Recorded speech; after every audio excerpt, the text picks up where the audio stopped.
Bonjour les amis, j'espère que vous allez bien. Écoutez, ici tout va bien, il fait super beau, il fait chaud, ça va, on est entre les 16 et 20 degrés.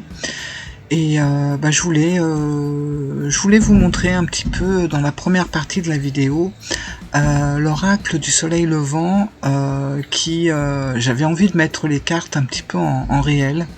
Donc au fil de mes promenades, j'ai pris des photos et j'ai retrouvé justement des choses qui étaient vraiment vivants, que je pouvais mettre en accord avec les illustrations.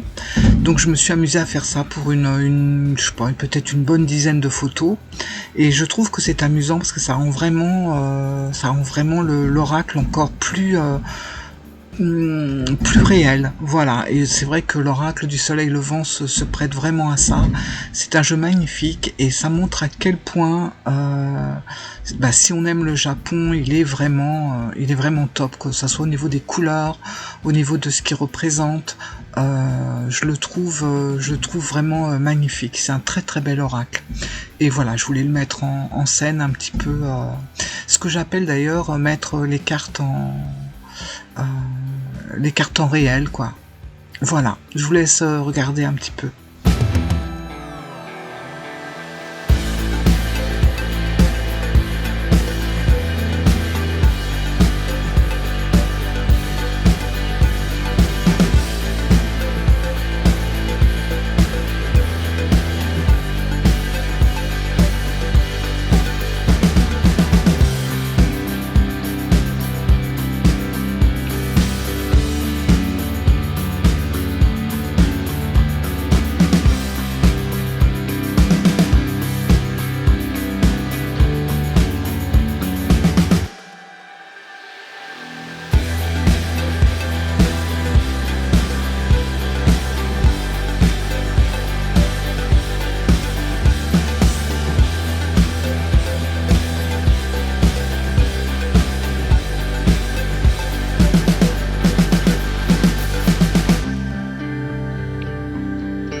Alors au Japon, c'est vrai que le jour, enfin la nuit tombe vite plutôt, vers 4h30, 16h30, 17h, il fait déjà nuit, mais on s'arrête pas à ça en fait, on continue à vivre, c'est très animé pour plein de choses. Et puis bon, c'est vrai que le Japon, c'est pas le pays des bisounours, mais bien que mon mari me dit toujours si quand je dis ça, moi je le comprends, il vit une partie en France et ça doit énormément changer. Au Japon, tout est fait pour que la personne se sente bien en fait. On essaye toujours de vous faciliter la vie, voilà. Et ce qu'on retrouve pas en France. Par exemple, mon mari avait son permis japonais qui avait expiré. En 1 heure de temps, tout était refait. Voilà, c'est pour vous dire à la rapidité des administrations. Tout le monde se met en quatre, que vous soyez japonais ou étranger, peu importe. C'est vraiment un pays très serein, où on se sent en sécurité. Je vous ai montré des photos aussi, où on voit des portables, où on voit des ordinateurs sur les tables de restaurants, sur les tables dans les bars, etc., dans les trains. Il n'y a personne en face, les personnes sont aux toilettes, peu importe, ça reste en place en fait. Et c'est vraiment, ça fait vraiment du bien à l'esprit de pouvoir se détendre. Et puis on a décidé d'aller flâner un peu sur le Pacifique. Alors il y avait pas mal de gens encore qui faisaient du surf, qui se baignaient, etc. Et on a enchaîné sur la petite île d'Enoshima, qui est magnifique. C'est vraiment une petite station balnéaire très réputée en été, très très touristique. Là on était plutôt calme, mais c'était vraiment très agréable. Le temps se prêtait vraiment à cette balade. Voilà.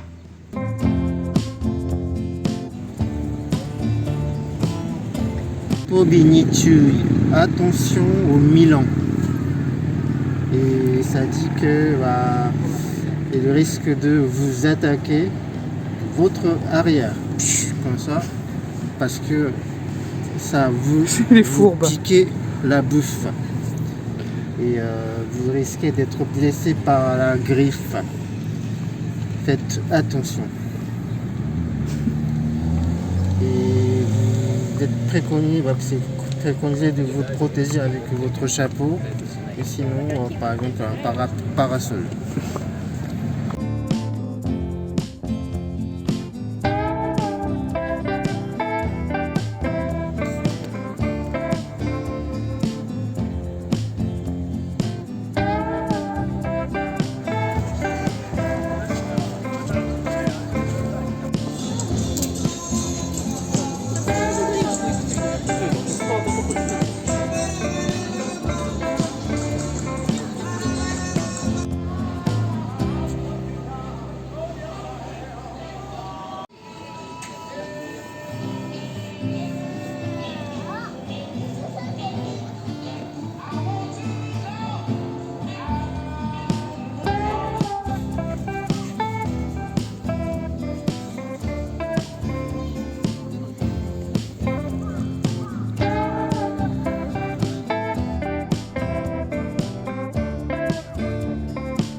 Alors attention, regardez bien, vous allez voir le mont Fuji. Voilà, c'est la petite colline qu'on trouve là au milieu, cachée, le chapeau est caché comme d'habitude par les nuages. Hop, voilà, c'est fini.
Et voilà les amis, il est temps de quitter l'île d'Enoshima et puis de rentrer.